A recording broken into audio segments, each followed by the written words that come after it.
देखिए, ये question Rajasthan board का है, ठीक है। 8 तारीख को पेपर है। 2022, 2023 और 2024 और 2025 का जो सैंपल पेपर था उसके क्वेश्चन हमने करा दिए, प्लेलिस्ट बनी हुई है, ठीक है। बाकी 2022 में जो क्वेश्चन पूछे गए न्यूमेरिकल वो बता दे रहे हैं। डेरिवेशन आप लोगों के पास होंगे, यहाँ भी पढ़े होंगे, लेकिन न्यूमेरिकल हम आपको समझा दे रहे हैं, ठीक है। 2022 का पेपर है और ये पेपर कोड ये दिया हुआ था, क्वेश्चन नंबर 5 है। इसमें हमें C1, C2, C3, C4 और C5 ये क्या दिए गए हैं, कैपेसिटर दिए गए हैं, संधारित्र दिए गए हैं। अब आपको ये बताना है ए और बी के बीच जो है इनका इक्विवेलेंट जो कैपेसिटर है वो क्या है, यानी संधारित्र क्या है ये बताना है। ए और बी के बीच का मतलब ये है कि यहाँ पर बैटरी लगी हुई है, ठीक है। ऐसे टर्मिनल में बैटरी यहाँ पे लगा सकते हैं या फिर हम ऊपर जाके इधर से लगा सकते हैं, ठीक, कोई भी डायरेक्शन में दिखा सकते हैं। अब यहाँ पे क्या है हमें पहले देखना होगा C3 और C4 क्या है।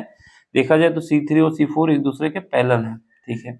C1 और C2 क्या है, एक दूसरे के समांतर हैं, सॉरी एक दूसरे के श्रेणी क्रम में, सीरीज में है, और ये एक दूसरे के समांतर हैं। समांतर मतलब पैरेलल क्रम में है। चलो पहले निकाल लेते हैं। सबसे पहले देखो C1 व C2 किसमें है, श्रेणी क्रम में है, क्रम में है। जब ये श्रेणी क्रम में है तो इनका इक्विवेलेंट कितना आएगा, इनका इक्विवेलेंट हम मान लेते हैं C डैश है, ठीक है। C डैश इक्विवेलेंट है इन दोनों का, किसका किसका, इसका और इसका। जब भी कैपेसिटर सीरीज में होते हैं ना तो क्या करते हैं, इनको सीधे नहीं उल्टा करके ऐड करते हैं। उल्टा करने का मतलब है कि यहाँ पर जब इक्विवेलेंट निकाला जाएगा C1 इक्विवेलेंट तो ये कैसे निकालेंगे, यहाँ पर निकालेंगे 1 divide by C equivalent dash is equal to लिखेंगे C1 प्लस C2, ठीक है। देखो जब रेजिस्टेंस लगे होते हैं तो सीरीज में होते हैं तो डायरेक्ट जोड़ लिया जाता है, लेकिन जब ये संधारित्र लगे होते हैं तो अपोजिट करके जोड़ा जाता है, ठीक है। 1 divide by C dash equivalent. तो इसको याद रखना दिमाग में, हमेशा याद रखना, अगर C होता है तो उल्टा करके जोड़ना है। उल्टा करने का मतलब है कि सीरीज में है तो इनको डायरेक्ट नहीं ऐड करना है, बल्कि 1 divide by C dash equivalent के रूप में करना है। तो करो यहाँ पर, तो 1 divide by C dash equivalent is equal to कितना आ जाएगा 1। C1 की वैल्यू कितनी है 40 माइक्रो कूलम, माइक्रोफैरेड, कूलम नहीं। और यहाँ पर C2 कितना है, ये भी हमारे पास 40 माइक्रोफैरेड है। तो यहाँ से जब जोड़ेंगे तो कितना आ जाएगा, एलसीएम आ जाएगा 40 और ऊपर बचेगा यहाँ पर 1 + 1 2 हो जाएगा। एक यहाँ से आ जाएगा, एलसीएम सेम है तो सीधे ऐड कर देंगे। तो यहाँ पे हमारे पास आ जाएगा C equivalent dash is equal to आ जाएगा हमारे पास 2 डिवाइड बाई 40, काट देंगे तो बचेगा 1 डिवाइड बाई 20।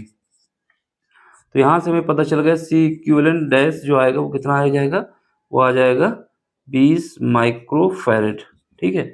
एक तो ये हुआ, यानी इन दोनों को हटा के इनकी जगह पे हम ये लगा सकते हैं। तो इसको हटा देते हैं, अब रफ कर देते हैं, समझ लेना आप।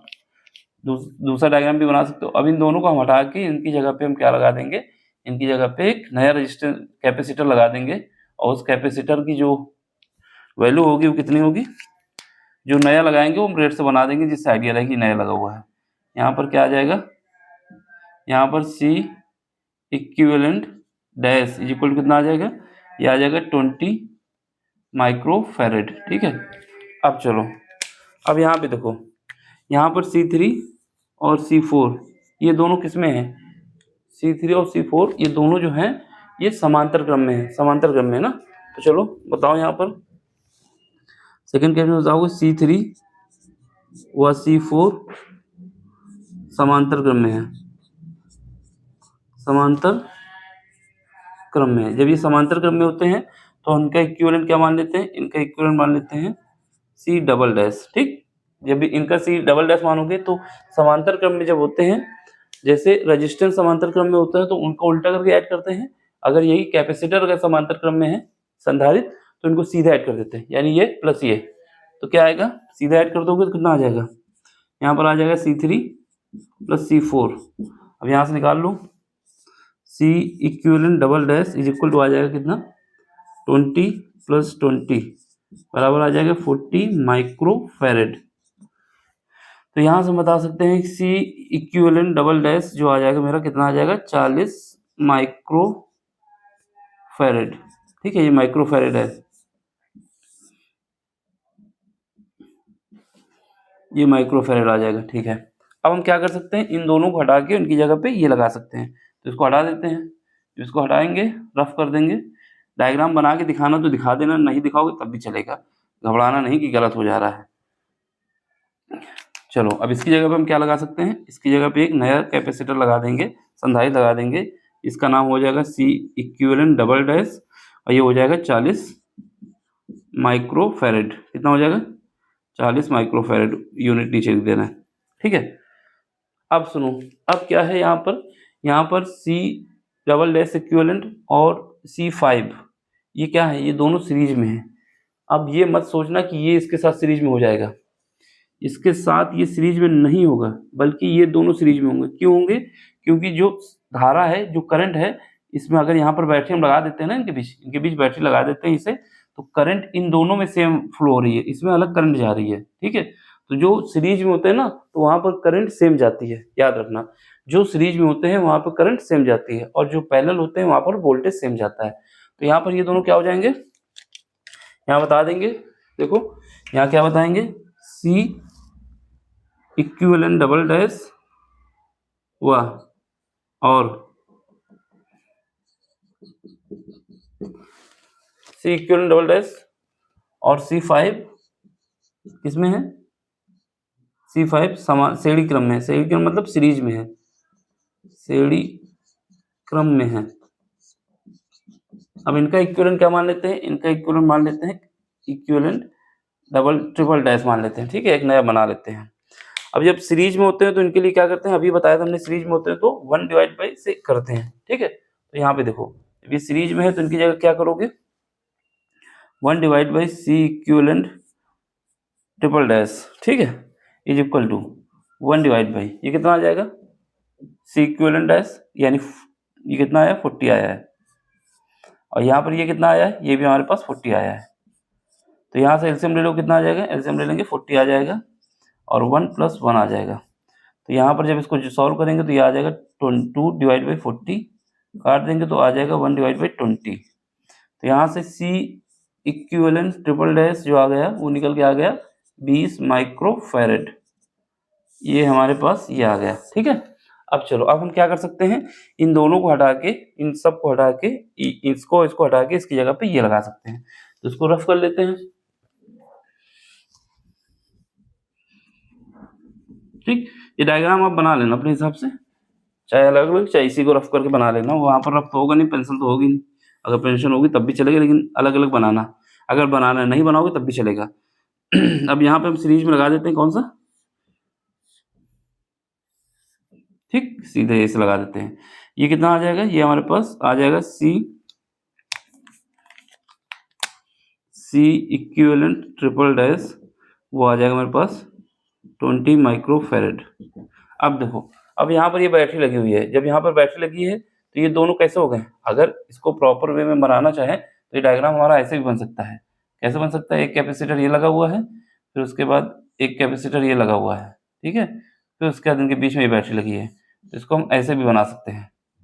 ठीक, तो ये यहाँ पर क्या है, ये जो हमारे पास है दोनों कैसे हो जाएंगे, पैरेलल हो जाएंगे, एक दूसरे के समांतर क्रम में हो जाएंगे। इसको चैप्टर करना चाहो तो कर दो, कोई दिक्कत नहीं है। तो ऐसे कैसे पता चलता है कि एक दूसरे के समांतर है, समांतर क्रम में पता करने के लिए बैटरी के टर्मिनल में जाना और देखना, अगर करंट अलग अलग फ्लो हो रही है तो ये समांतर क्रम में है, अगर करंट सेम फ्लो हो रही तो पैरेलल में है। दूसरी बात, एक तरीका ये है, दूसरा तरीका ये है कि अगर इन दोनों के बीच वोल्टेज सेम है, यानी जितना वोल्टेज इसमें है उतना ही वोल्टेज इसमें है, तो ये क्या होते हैं, समांतर क्रम में होते हैं। अब यहाँ पे इक्विवेलेंट निकाल दो, फाइनल इक्विवेलेंट जो हम लोग निकालेंगे, तो यहाँ पर क्या आएगा, इसको ब्लैक से लिख देते हैं।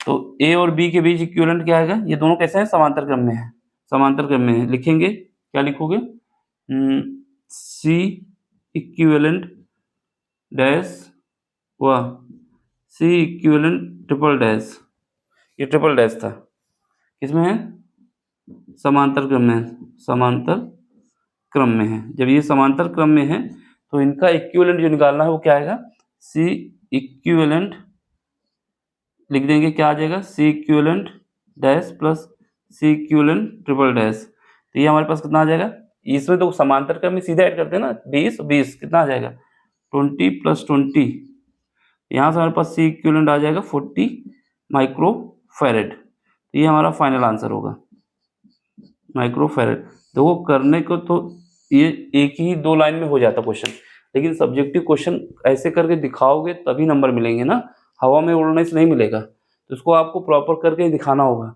समय लगता है थोड़ा बताने में, तो उससे मत सोचना कि लंबा वीडियो बनाते हैं।